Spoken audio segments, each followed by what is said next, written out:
సుమన్ టీవీలో మీ personal and business promotions కోసం కింది నెంబర్కి కాంటాక్ట్ చేయండి. ఎక్కడ ఏ పోలీస్ స్టేషన్ లో న్యాయం జరగదు మేడం. ఈ రోజు నేను రెడ్ హ్యాండెడ్ పట్టుకోపోతే కోర్టులో ఇది సాక్ష్యం చెల్లుతుంది అంటారా? నేను నా నోటి మాటతో చెప్తే చెల్లుతుందా? చెల్లదు మేడం.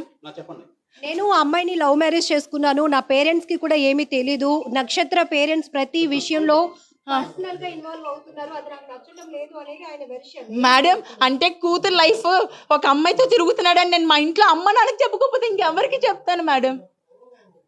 ఇంకెవరితో చెప్తాను మేడం? లేదు మేడం, వాళ్ళు వచ్చేందుకు నేను బయటకు కదలను మేడం. నేను కదలను, నేను చావనేం చేస్తాను. ఇక్కడ నేను పెట్రోల్ వేసుకుని తగలేడతాను కానీ వాళ్ళు రాకుండా బయటకే వెళ్ళరాను మేడం. 4 సంవత్సరాలుగా నేను లేనంటే సార్, అందుకే ఈ అమ్మాయిని పెళ్లి చేసుకున్నాను. ఏం సార్ చెప్పండి సార్, ఏం సార్?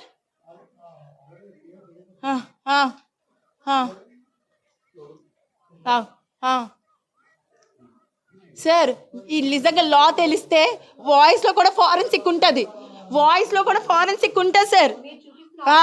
నేను తన వాయిస్ కాకపోతే నన్ను శిక్షించండి సార్. తన వాయిస్ కాకపోతే నన్ను శిక్షించండి. ఫారెన్సిక్ తీసుకెళ్ళండి. నిజంగా అది వాయిస్ తనది కాకపోతే ఫారెన్సిక్లో టెస్ట్ చేయించండి సార్. అది కూడా ఉంది, వాయిస్ రికార్డ్లో కూడా అది ఫారెన్సిక్ ఉంటుంది సార్, ఉంటుంది సార్.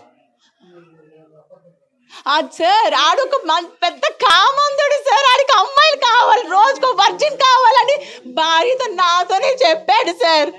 రోజుకు ఒక వర్జిన్ కావాలంటే సార్ ఎక్కడి నుంచి తీసుకొస్తారు సార్? పిల్లలు ఎక్కడి నుంచి పట్టుకొస్తారు సార్? సార్ ఎవరికి బరువులు తీసుకోవాలని ఉండదు సార్. లేదు సార్, వాడికి డేటింగ్స్ యాప్ అని, పబ్జి అని, ఫ్రీ యాప్స్లో పడి నన్ను నా పిల్లని వదిలేసారు సార్. నా పాపకి మొన్న రీసెంట్గా మెడికవర్లో ఐసీయూలో పెట్టాం సార్. సీరియస్ అయిందని కాల్ చేస్తే కనీసం రాలేదు సార్.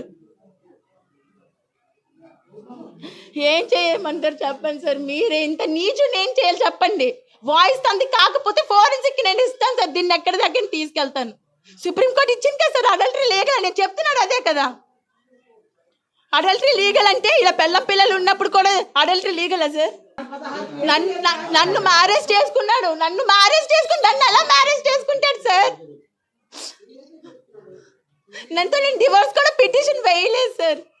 దిశాలో వేసాను సార్, 2 years బ్యాక్ వేసాను. నాకు అమ్మాయి బయటికి రావాలి సార్. మేడం మీకు ఒక్క విషయం చెప్తాను, ఇలాంటి ఎదవల్ని వదిలేస్తే రోజుకొక అమ్మాయిని పాడు చేస్తాడు మేడం వీడు. నాకు తెలుసు సార్, తెలుసు సార్. ఇవాళ అమ్మాయిని డైరెక్ట్గా చూడడం సార్. ఆ అమ్మాయి ఒక పొలిటీషియన్ కూతురు అంటే సార్.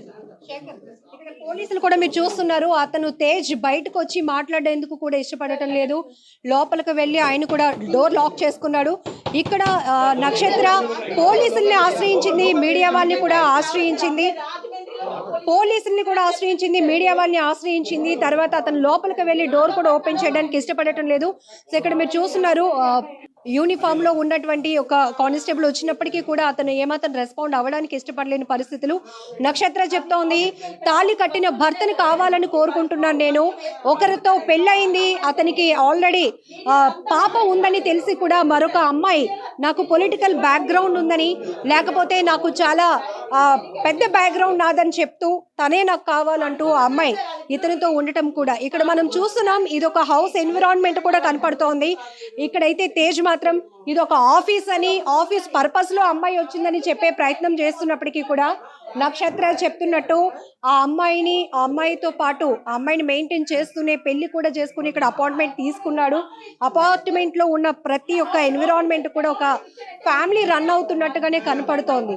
సో మొత్తానికి ఆ అమ్మాయి చెప్తోంది, పోలీసులు దిశని కూడా నేను అప్రోచ్ అయ్యాను, అక్కడ కూడా నాకు న్యాయం జరగలేదు. మరొక వైపు ఇది కోర్టులో కేసు నడుస్తోంది కాబట్టి అనే ఒక మాట చెప్పి స్కిప్ అయ్యే ప్రయత్నం చేస్తున్నాడు తేజ్. బట్ నక్షత్ర మాత్రం ఈ చిన్న పాపను పట్టుకొని అలాగే తన మదర్తో కలిసి కూడా ఇక్కడ తన భర్త ఉంటున్నటువంటి వేరొక అమ్మాయితో ఉంటున్నటువంటి అపార్ట్మెంట్కి వచ్చి ఇక్కడైతే అమ్మాయి తన నిరసన వ్యక్తం చేస్తోంది. ఖచ్చితంగా వాళ్ళు బయటికి వచ్చే వరకు నాతో పాటు వాళ్ళు కూడా ఎవరైతే అమ్మాయితో తన భర్త ఉంటున్నాడో ఇద్దరు కలిసి స్టేషన్కి వచ్చే వరకు ఇక్కడి నుంచి ఒక్క ఇంచు కూడా కదలను అని తెగేసి చెప్తోంది. అమ్మాయి తీవ్ర కన్నీటి పర్యంతం అవుతోంది. ఎందుకంటే ఇంత అన్యాయం చేస్తారా, ఇప్పటి వరకు నా ఫ్యామిలీ గౌరవం పోతుంది అనే భయంతో ఇక్కడ ఉండిపోయాను, కానీ ఇప్పుడు పరిస్థితులు తారుమారవుతున్నాయి, పరిస్థితులన్నీ లిమిట్ దాటిపోయిన పరిస్థితి కాబట్టి ఈరోజు నేను పోలీసుల సహాయం కోరుతున్నాను, మీడియా సహాయం కోరుతున్నాను అంటుంది బాధితురాలు నక్షత్ర.